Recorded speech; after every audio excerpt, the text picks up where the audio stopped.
Trois petits bergers, Lucie, 10 ans, et son cousin François, 9 ans, et sa petite sœur Jacinthe, 7 ans, gardent leur troupeau qui broute tranquillement à la cova d'Airia. La Première Guerre mondiale 1914-1918 apporte la mort et la destruction à plusieurs nations. En 1916, un ange apparaît 3 fois à Fatima, au printemps, en été et à l'automne. L'ange vient préparer les petits bergers à leur entretien avec la Mère de Dieu. Il demande aux enfants de prier et des sacrifices pour la paix dans le monde. À midi, un éclair soudain décide les petits bergers à revenir chez eux. En arrivant vers le milieu de la pente, près d'un grand chêne vert, ils voient un autre éclair et, sur un petit chêne vert, une dame vêtue de blanc, plus brillante que le soleil, répandant autour d'elle une lumière plus intense et plus claire que le cristal. Les 3 enfants avaient décidé de ne révéler à personne ce qu'ils avaient vu et entendu, ainsi que Lucie l'avait suggéré. Mais Jacinthe manque à sa parole et raconte le soir, à la maison, ce qui leur est arrivé. La nouvelle de l'événement se répand rapidement dans le village. Le jour suivant, la mère de Lucie et d'autres parents de la famille menacent Lucie de la punir si elle continue à dire des mensonges et à inventer de pareilles histoires. Le 13 juin, Fatima est en fête pour célébrer Saint-Antoine. Bien qu'aimant beaucoup les fêtes, Lucie va à la cova d'Airia, accompagnée de ses 2 autres voyants et de 50 à 60 personnes.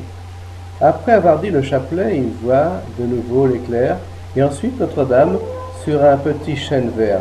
La Vierge leur dit « Je veux que vous disiez le chapelet tous les jours et que vous appreniez à lire.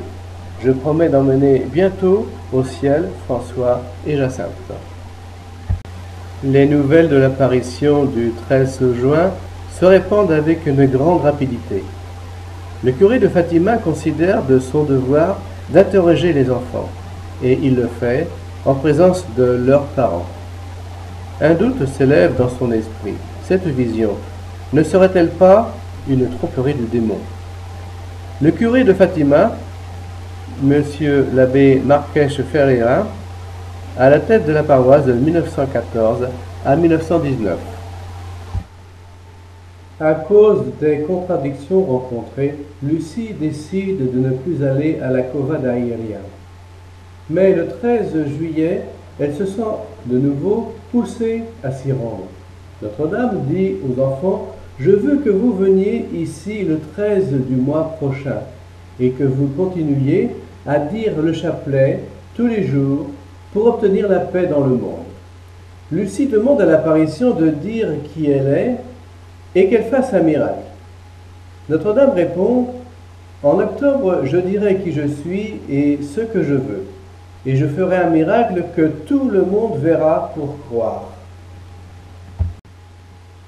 Pendant l'apparition, on note une expression de terreur sur le visage des 3 petits voyants, et on veut en savoir le motif. Bien plus tard seulement, Lucie révélera ce qui s'est passé. Notre-Dame leur a montré l'enfer. Dit-elle, nous avons vu comme un océan de feu, et plongé dans ce feu, les démons et les âmes des damnés, semblables à des braises transparentes à forme humaine, qui flottaient dans cet incendie, soulevées par les flammes qui sortaient d'elles. Au milieu de cris et de gémissements de douleur et de désespoir. Le Portugal tout entier est ému. La presse critique dédaigneusement la crédulité du peuple. Le 11 août, l'administrateur ordonne que les petits bergers comparaissent à la Villa Nova de Urem. Lucie vient seule avec son père et le père des 2 autres petits voyants. Lucie refuse de dire le secret qui lui a été révélé le 13 juillet. Le 13 août, L'administrateur se rend à Adjustel en voiture pour interroger les petits voyants.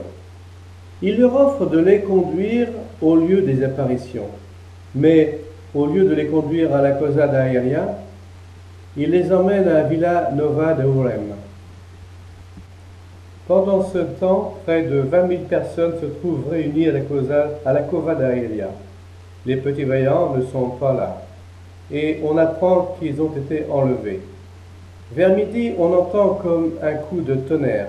Une nuée descend lentement sur le petit chêne vert, plane sur lui quelques instants, et ensuite s'élève pour disparaître dans l'immensité du ciel. Cependant, l'administrateur interroge soigneusement les bergers. Il arrive même à essayer une stratégie qui ne lui révèle pas le secret transmis par la dame.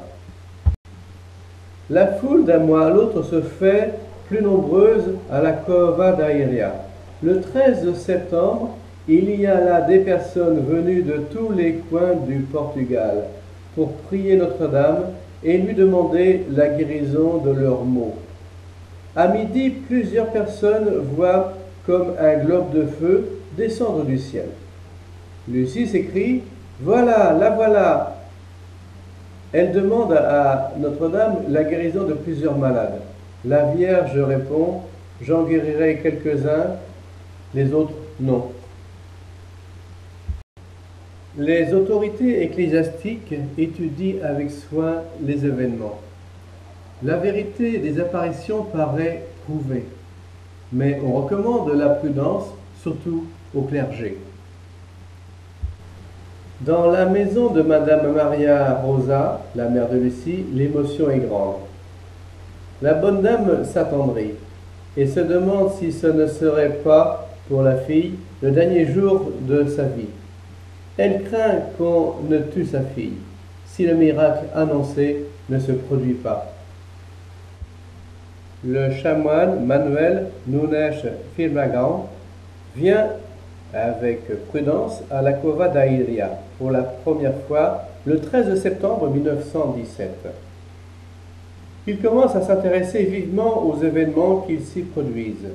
Il sera, un peu plus tard, le premier historien des apparitions. Le samedi 13 octobre 1917, malgré le mauvais temps et la pluie, près de 70 000 personnes sont réunies à la Cova d'Airia. Vers midi, Notre-Dame apparaît aux petits bergers et leur dit « Je veux vous dire que l'on fasse ici une chapelle. Je suis Notre-Dame du Rosaire.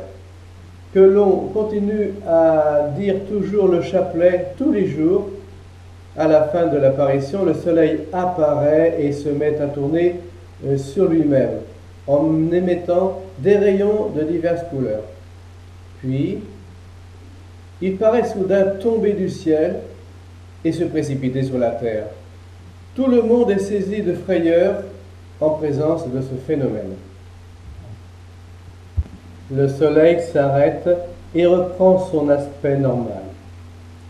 Tous peuvent vérifier que leurs vêtements, mouillés par la pluie persistante, sont maintenant tout à fait secs. L'émotion est grande parmi la foule. Tous veulent s'approcher des petits bergers et les questionner. Une épidémie de grippe pernicieuse désole l'Europe. François et Jacinthe sont atteints. François fait venir Lucie auprès de lui pour s'entretenir avec elle avant de mourir. Il mourra le 4 avril 1919. Après la mort de François, l'état de santé de Jacinthe s'aggrave. Elle passe les mois de juillet et d'août à l'hôpital de Villanova de Urem et revient chez elle plus malade. Elle dit un jour à Lucie qu'elle a reçu une visite de notre Mère du Ciel. Elle m'a dit que j'irai à Lisbonne, dans un autre hôpital, que je ne te verrai plus, ni mes parents, et qu'après avoir beaucoup souffert, je mourrai toute seule. Elle partit en effet pour Lisbonne le 21 janvier 1920 et entre à l'hôpital de Dona Estefânia où elle mourut. Le 20 février, Jacinthe se confesse à l'abbé Pereira de Reich à 8 heures du soir.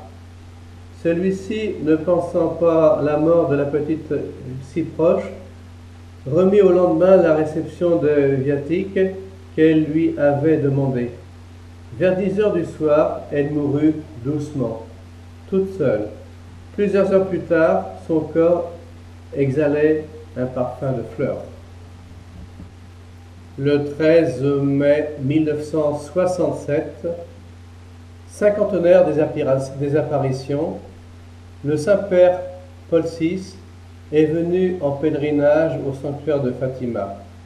Il y a rencontré sœur Lucie et les plus hauts représentants de la nation portugaise, parmi lesquels le président du Conseil des ministres, Antonio Oliveira Salazar, et le cardinal patriarche de Lisbonne, Seigneur Manuel González Cerejeira. La vie de Lucie, de sœur Lucie, s'est déroulée ainsi. Le 22 mars 1907, elle est née à Ajustrel. De 1916 à 1917, il y a eu les apparitions de Notre-Dame. 17 juin 1921, laisse Fatima et entre à l'asile de Vila à Porto avec la promesse de l'évêque de Leira de garder le secret sur son identité. Le 24 octobre 1924, postulante chez les sœurs Dorothée de Atuy, Espagne.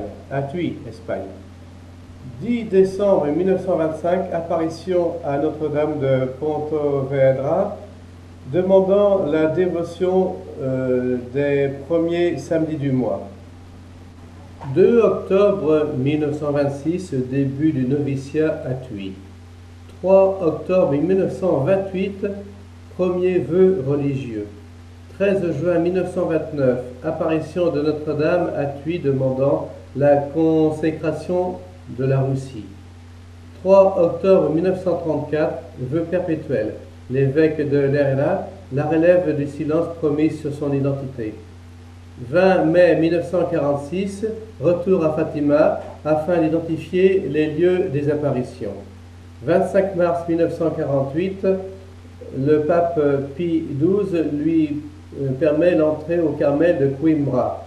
31 mai 1949, vœu solennel au Carmel où elle continue sa vie de prière et de pénitence aux intentions demandées par Notre-Dame de la Cova d'Airia. Quelquefois seulement, elle revient à Fatima, comme aux visites du pape Paul VI le 13 mai 1976 et Jean-Paul II le 13 mai 1982, 91 et 2000. Elle décède le 13 février 2005 au Carmel de Coimbra. Le 13 mai de l'an 2000, accueillant les vœux de plusieurs ecclésiastiques du Portugal, le Saint-Père Paul II, avec son autorité apostolique, déclare que François et Jacinthe Marteau peuvent être appelés bienheureux et que le 20 février, on pourra célébrer leur fête.